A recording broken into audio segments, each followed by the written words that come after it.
Бізде енді қанша жыл болды жұмыс жасап жүргеніңізге? Уже 2 жыл болып қалды апрельде, құдай қаласа. 2 жыл болды, иә. Жалпы келіп жатқан жаңадан сату менеджеріне не айтасыз? Келіп жатқан жаңадан сату менеджеріне іздену керек деп айтамын. Мен өзім келген уақытта сол барынша ізденіп, бір ай уақытымды нақты ақпаратқа жұмсадым. Кейін сол ақпараттардың барлығы маған жұмыс істеп жатыр осы қалған 1,5 жыл уақыт. Келгенге дейін компанияны көрмеген адамдарда бір қандай проблемалар болады бастапқыда? Мен ойлаймын, менің возрастымдағы адамдар мен компанияға келмей тұрып, жалпы менің жасымда миллион табуға болады. Ол реальный нәрсе деп ойлаған жоқпын мен. Қазір моим вполне нормально. 500 мың ол минимальный порог. Қанша тапқыңыз келеді?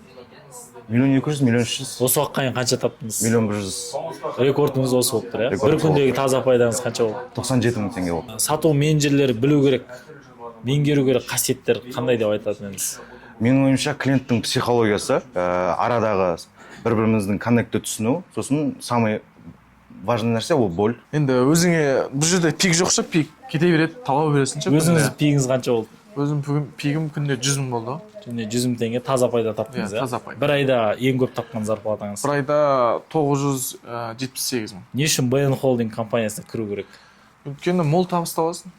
Тағы қандай ерекшеліктер болды сізде? Тағы ерекшеліктері оның үстіне жеңіл жұмыс ше, андай қиналып ақша таппайсың, жеңіл жоймен ойыңды ғана дамытып, өзіңді дамытып, жеңіл ақша табасың. Бізден компаниямыздан өзі осы жұмысқа кіріп машина алатқанда да бар. Сізде үлкен жетістік десе нені айтар едіңіз? Мен бүкіл өзімнің кредит нелерім бәрін жаптым ғой.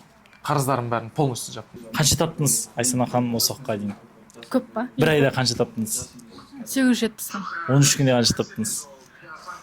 490 мың. Жалпы адамдар 250 окладқа үйреніп қалған ғой. Жалпы 500 мыңнан жоғары табыс табуға бола ма? Иә. Өзіңіз қазір приоритетный, стабильный ұстап жүрген зарплатаңыз қанша? 800. 800-ден, иә. Жалпы қандай қызмет атқарасыз бұл жақта? Руководитель и Партнерсіз, иә? Партнер. Қанша таптыңыз бір айда? бір айда 1,170,000 мың. Сату менеджері болып басында келдіңіз, бірден қанша таба алдыңыз? 540 мың таба алдым бірінші айда. Бірінші айда сразу 540 мың теңге таба алдыңыз. Қанша уақыт болды жұмыс жасап жатқаныңызға? 2 жыл 10 күн болды ғой. Жаңадан келгендер қандай кеңес берер едіңіз? Төзімді болу керек, іздену керек и басу керек қой. Бір күнде бір вау дейтін қандай бір продажа жасадыңыз, болмаса қанша ақша тауып алдыңыз? Өзіңіздің рекордтарыңызды айтып беріңізші. Өзімнің рекордым бір айда 297 корсет сатқам, бір күнде 20 корсет сатқам. Ал бірақ темір корсет, темір бандаж деген секілді көп тауып, бір күнде бір примерно 100 мың, 110 мыңға табысқа шыққам негізі. Бір айда ең көп тапқаныңыз? Бір айда ең көп тапқаным сол 1,170,000 мың. Қанша тауып алдыңыз? Бір айда ма? 500-600 мың алдым. 13 күнде? 13 күнде 409 мың. Бір күнде таза пайдаңыз? 90 мың. Жалпы бұл жақта 500 мың жоғары табыс табуға бола ма өзі? Иә, әрине. Болады, негізі. Қандай кеңес бересіз жаңадан келгендерге? Көбінесе андай қорқынып, басында болмай жатып, болмаса шығып кетіп жатады. Сондайларға не айтасыз енді? Енді рисковать етіп көру керек, до конца көру керек. Мысалы, жан-жақта үйренісу керек, сұрау керек, басқалардың сөйлесіп отқанына қарау керек. BN Holding'те жеткен жетістігіңіз десе не айтасыз? Жеткен жетістігім. Енді өзіме қалған ақша тауып алдым. Мысалы, 500-ін ойлаған ақшамды тауып алдым.